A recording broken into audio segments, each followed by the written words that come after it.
Sing nyebut ya hidup itu sendiri. Akhirnya hidup ngomong innani anallah, sesungguhnya aku iki Allah. Oleh sebab itu fa'budni, sembahan aku, wa aqimis shalah, tegakkan salat lidzikri, semata-mata untuk ingat aku. Maksudnya ingat aku, ilingo, ingatlah semua apa yang terjadi yang berperan hanyalah aku. Loh, ngene lho. Sik bingung? Wis alhamdulillah. Wis dah suwe-suwe gak bingung. Awal-awal enggak apa-apa, terus no ae.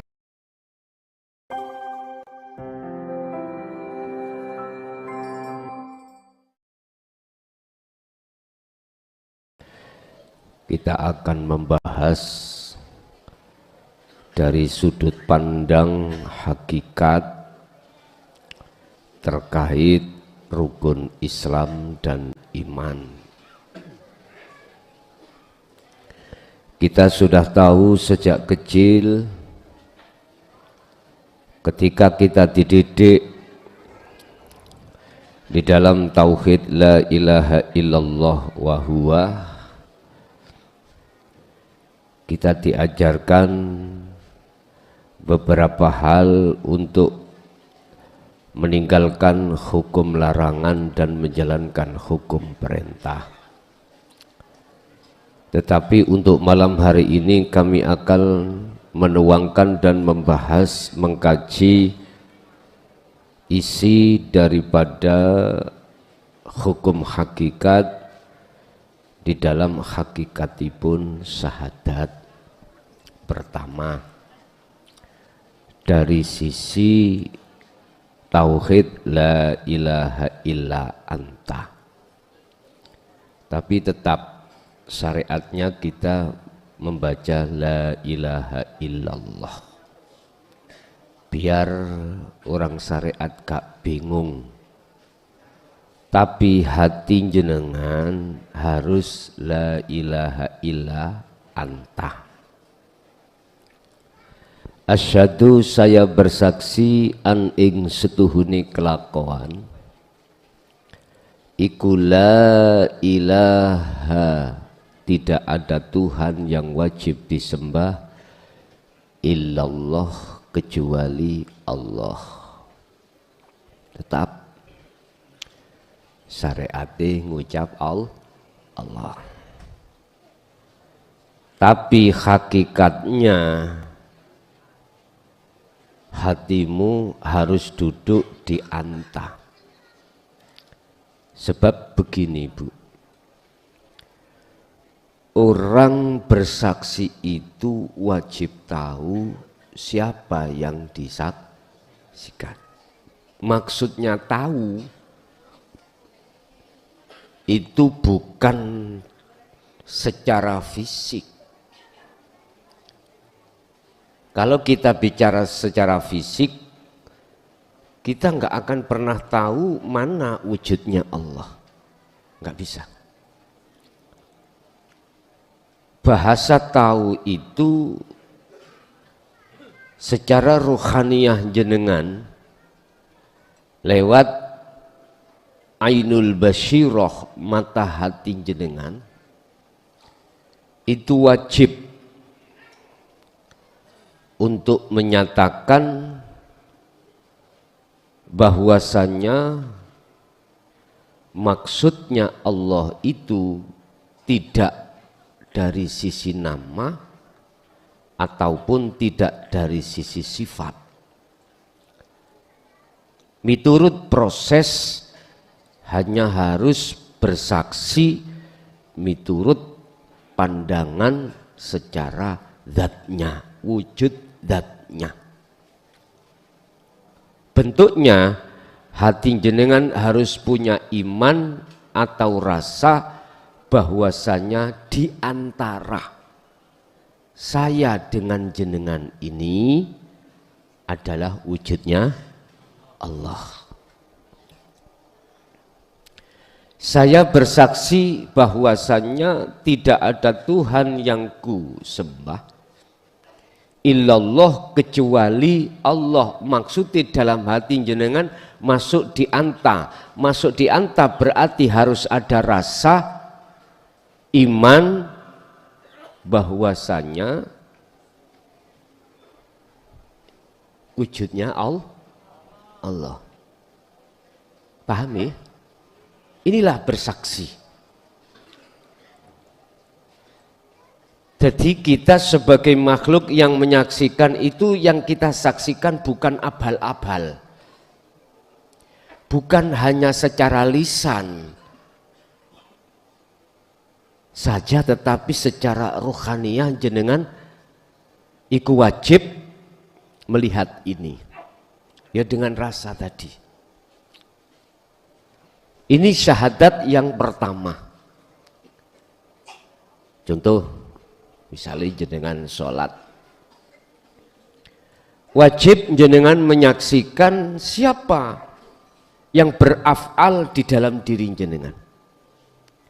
Kalau hati jenengan yakin wujudnya Allah hidup ini, berarti Anda dikatakan sudah bersaksi dengan benar. Walaupun tidak Anda ucapkan asyhadu alla ilaha illallah, tapi manakala dalam hatimu sudah ada sambung rasa menyang urip, sambungan rohaniah jenengan datang Allah, maka itu sudah dikatakan bersaksi miturut hakikatnya. Kan sudah dikatakan bahwasanya Allah tidak jauh. Dan Allah itu malah lebih dekat dari urat nadi. Dan juga Allah itu awwalu wal akhiru wadzahiru wal batin. Jikalau hati jenengan sudah ada iman, satu keyakinan benar atau rasa, maka Anda inilah sudah dikatakan syahadatnya benar. Sudah. Yang kedua, wa asyhadu anna Muhammadar Rasulullah.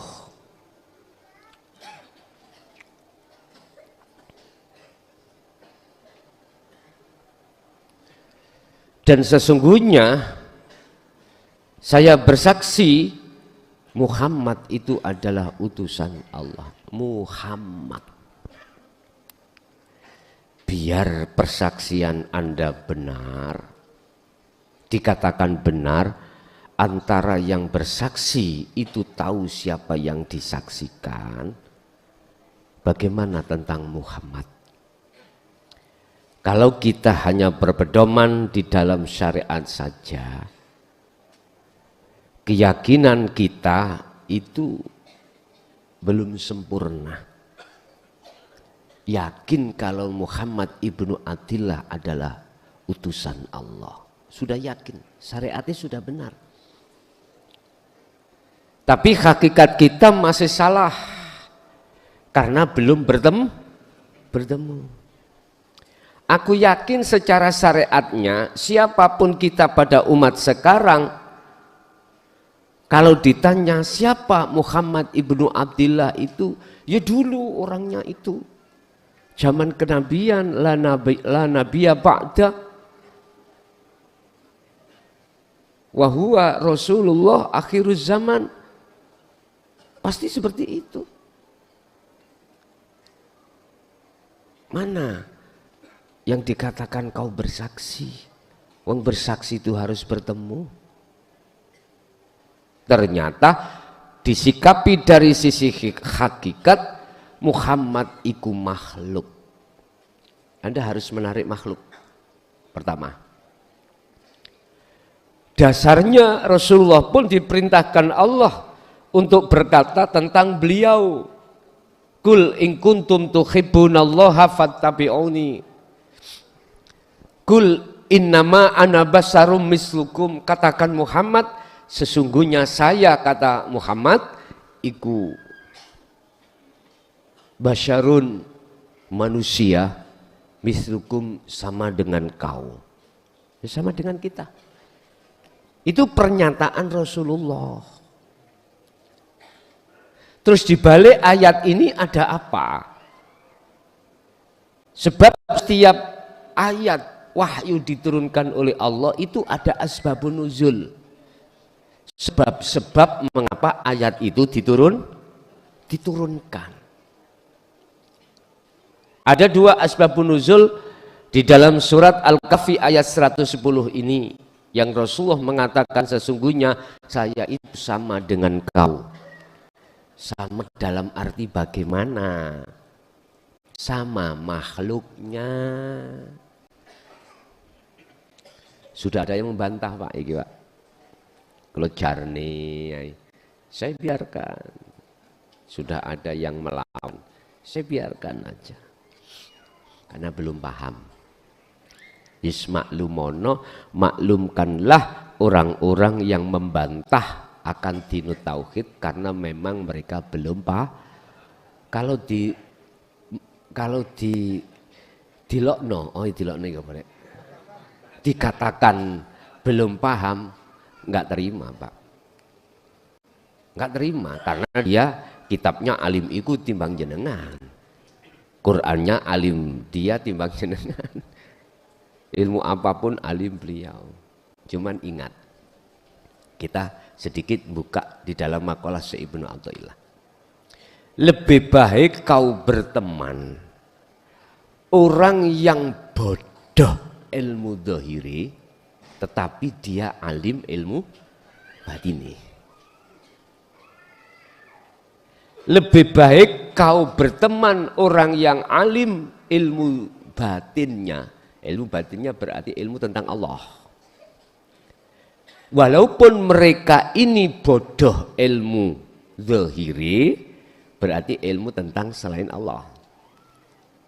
Daripada Anda berteman pada orang yang alim ilmu zahiri ning koclok ilmu batine. Tahu koclok ya?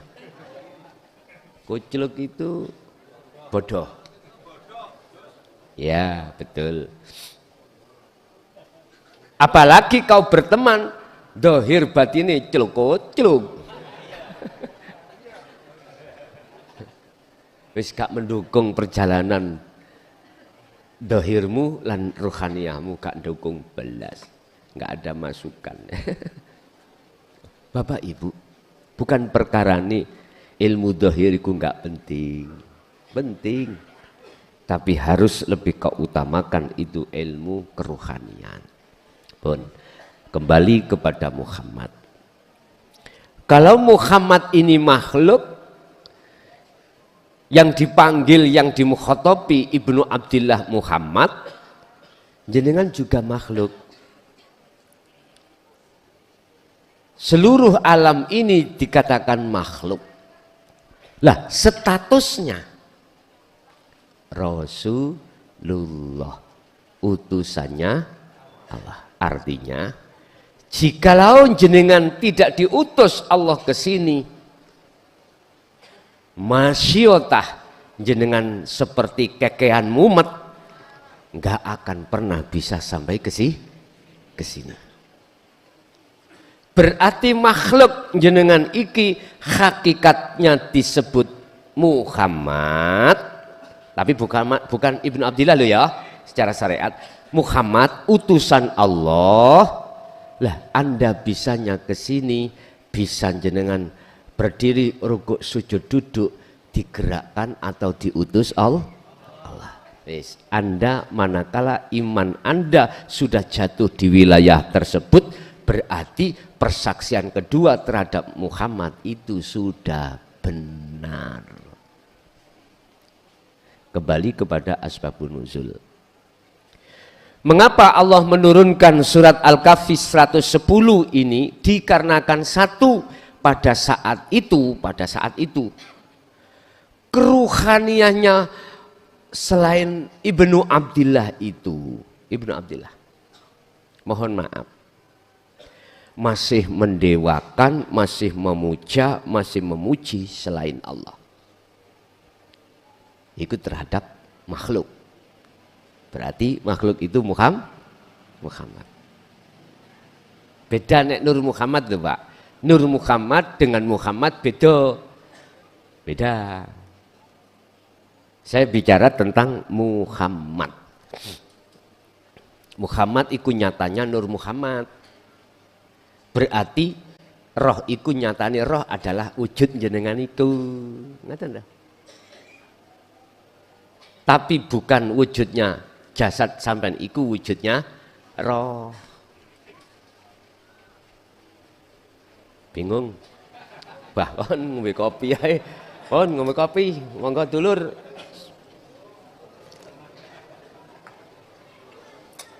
Saya ulang.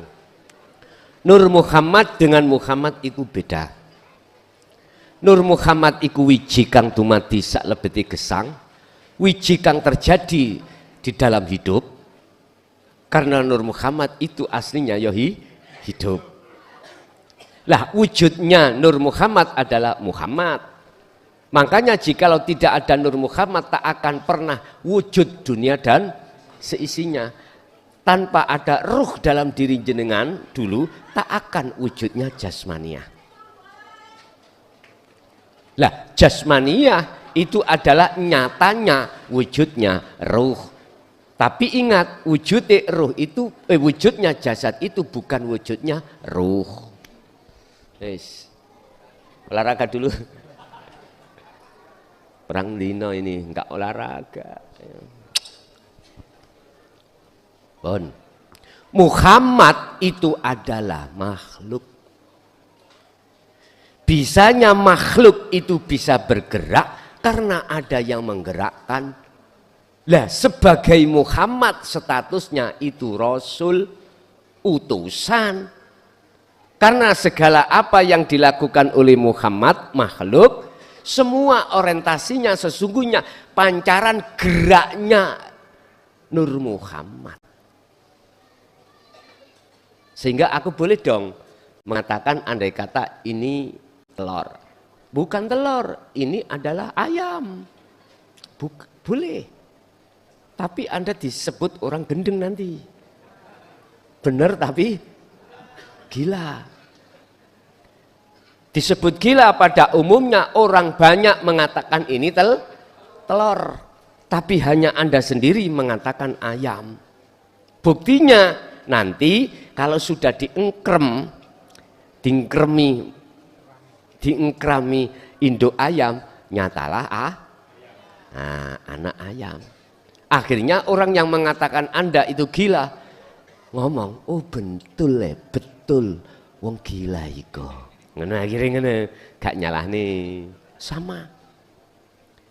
Kita masih ada perseberangan di dalam tubuh umat Islam antara yang ada di syariat dan di hakikat. Saya katakan Muhammad Rasulullah itu adalah makhluk jenengan sedaya ini. Ditolak. Masalahnya apa? Beliau berpendapat Muhammad yang dimaksud itu adalah Ibnu Muhammad secara syariat sudah benar. Tapi belum mampu untuk masuk di dalam dunia Muhammad iki. Akhirnya bagaimana syahadat kita dikatakan benar, lawang kita tidak tahu Muhammad. Paham ya? Daun obah bergerak. Wujudnya daun inilah Muhammad. Statusnya sebagai Rasul. Sebagai Rasul. Ada yang ngutus untuk bergerak. Tidak ada lain, subhanalladzi asra bi abdi. Dialah zat hidup yang maha suci yang memperjalankan daun itu. Sebab gak mungkin namanya makhluk daun itu bisa gerak sendiri. Cetong ya? Satu, asbabun nuzul pada saat itu banyak iman seseorang pujiannya itu terhadap makhluk.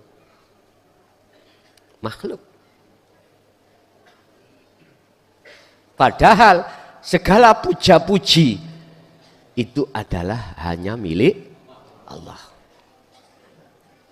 Yang sewu kita sudah kejebak dalam satu makalah yang mengatakan bahwasanya sing nolong si A, si B, si C. Sing bimtek si A, si B, si C. Sing kasih petunjuk solusi si A, si B, si C. Syariatnya sudah benar. Tapi hakikat kita yang belum benar. Karena kita memandang sang penolong adalah makhluk. Otomatis jikalau seperti ini terus sampai akhir zaman pun, pujaanmu terhadap si A, si B, dan si C. Ayo, jenengan pangkate kopral, terus diangkat tiba-tiba oleh atasan jenengan yang berwenang ke kapten. Jenengan terima kasih terhadap siapa? Nggih ya. Kalau syariate gak popo, gak masalah. Cuman pertanyaannya, ruhaniyahmu itu imannya ke siapa? Ke siapa? Inilah yang dipertanyakan Rasulullah. Mengapa di dalam Islam itu ada ihsan? Tidak hanya berhenti iman, tapi ke ihsan. Ini jawabannya. Jawabannya ada di sini. Satu. Jadi oleh karena banyak umat manusia pujaannya terhadap makhluk. Yang kedua, apa alasan asbabun nuzul? Surat Al-Kahfi ayat 110 Allah sampaikan lewat Nabi Muhammad supaya penegakan hukum, ketetapan hukum ruhaniyah jenengan iku jenengan dapatkan. Supaya tidak menyembah aku, kata Rasul, supaya kau tidak menyembah, memuja, memuji aku. Sembahlah, pujalah, pujilah, saksikanlah siapa yang kusaksikan. Itu loh maksudnya. Akhirnya jatuh pada, mohon maaf ya, yang ngaku-ngaku duriyah. Iku aslinya supaya dia biar dimuliakan. Dikongkon mulyakno Kanjeng Nabi atau Muhammad secara rohaniyah, juga secara jasmaniyah. Iku sing nyelametno awak dhewe dan lain sebagainya. Kalau berhentinya secara jasmani, monggo saya maklumi, tapi diseret hati sampean iku terhadap rohani. Itu pasti. Karena apa? Mereka yang ngaku-ngaku seperti itu, mengaku-ngaku sebagai dzurriyah, padahal demi Allah tidak. Ada kepentingan supaya dia pun dimulia, akhirnya Anda jadi budak. Wisa, terserah jenengan pingin jadi budake apa enggak. Makanya saya bilang, nek ngambung jangan sebatas tangan, sak silite ambungan pisan.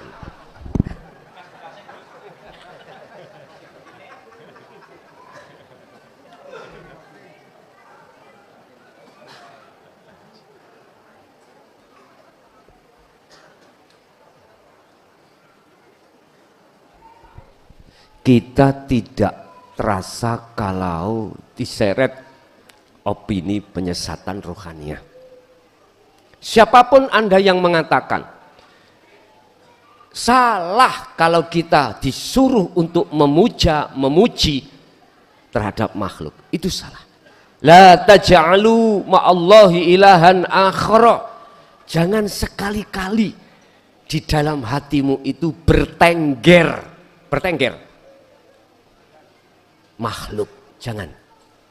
Jangan kau menjadikan makhluk di dalam hatimu sebagai Tuhanmu, sebagai penyembahanmu, sebagai pujianmu. Jangan. Dulu saya katakan, saya hanya mengantisipasi terhadap jenengan. Mengapa saya bikin seperti ini? Aku itu mung satu, khawatir ruhaniyahmu itu jatuh pada jasmani. Ini mpun salah paham, mlekine rek misale ya, ora gelem salaman, gak, aku itu gak di situ. Cuman satu alasanku, khawatir ruhaniyahmu itu, pujaanmu itu jatuh pada makhluk. Itu yang saya khawatirkan. Sehingga saya mengambil hukum wirai, bukan meleki, bukan bakhil, enggak.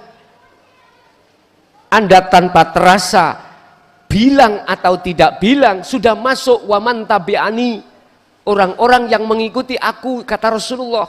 Walaupun tidak minta, ya Allah, ya Rasul, sampeyan doakan kula, wis gak usah ngomong ngono, wis otomatis ngebeki WA. Wis jangan khawatir. Tugas sebagai Kanjeng Nabi, sebagai Rasul, sebagai guru akhirat kita besok, wajib jenengan kali kula menarik para pengikut itu terhadap Allah. Wis, kan ada kemarin kan sudah kita bahas beberapa tugas guru akhirat itu bagaimana. Mboten lega Gus nek mboten diomong misalnya. Repot nggih mungsuh wong harus dilegakno iku. Sami kali ngenten. Kula beat ning YouTube niku sah napa mboten? Nah, datang ngono wis tak bolak-balik kula kasih tahu sah, sebab yang membeat Anda itu bukan makhluk saya, tapi Allah sendiri. Lah munculnya suara ning YouTube iku munu nek kano Allah apa iso? Jawabe kurang lega.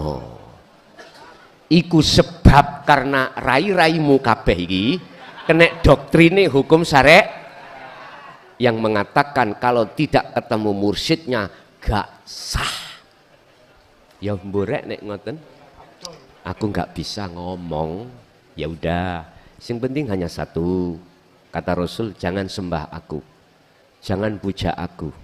Jangan puji aku, tapi sembah puja-pujilah siapa yang aku sembah. Iki jelas nggih? Wes iku syahadat.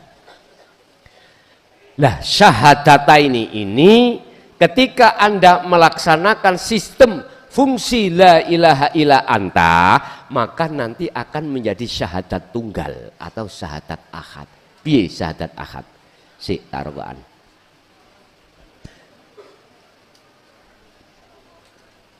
Antara Allah niki tak kelungi dan antara Muhammad la farqa bainahuma.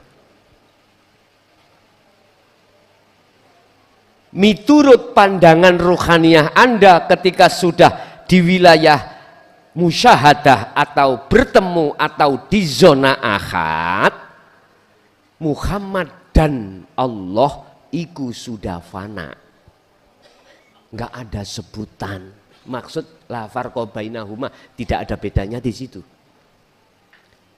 Anta, kamu, saya itu sudah tidak ada bedanya.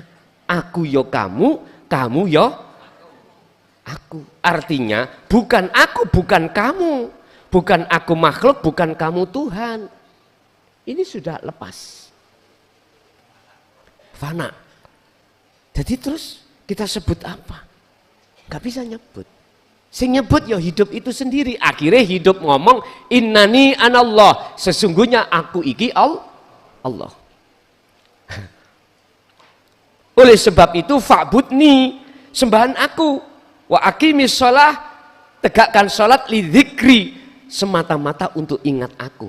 Maksudnya ingat aku, ilingo, ingatlah semua apa yang terjadi yang berperan hanyalah aku. Loh, ngono lho. Sik bingung?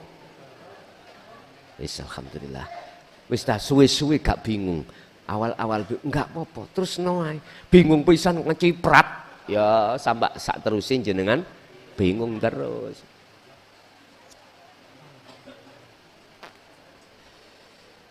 Itulah syahadat tunggal. Sudah bukan aku makhluk asalnya itu Muhammad, sudah tidak. Bukan anta Allah, sudah tidak. Sudah. Guys, ini memang pemahaman kalau sampai masukkan akal nggak bisa. Harus sampai encep noning jeruni ati sampean. Berarti sudah tidak ada Muhammad sebagai yang diutus, tidak ada Allah sebagai yang mengutus. Semuanya itu nggak bisa kita sebut. Ya sudah, itulah namanya ahad itu di situ, namanya tunggal itu di situ, tidak ada yang lain. Pun lanjut, habis syahadat kemudian sholat. Iki rukun Islam. Saya tidak keluar dari akhlak istimaiyah. Rukun Islam ada 5, 1 syahadat, 2 sholat. Syahadat ini harus terjadi setiap saat dan waktu. Tidak hanya ketika jenengan mau sholat saja, enggak. Seluruh aktivitas, bahkan mohon maaf, jenengan ini yang punya suami ketika mau hajat, yo wajib syahadat.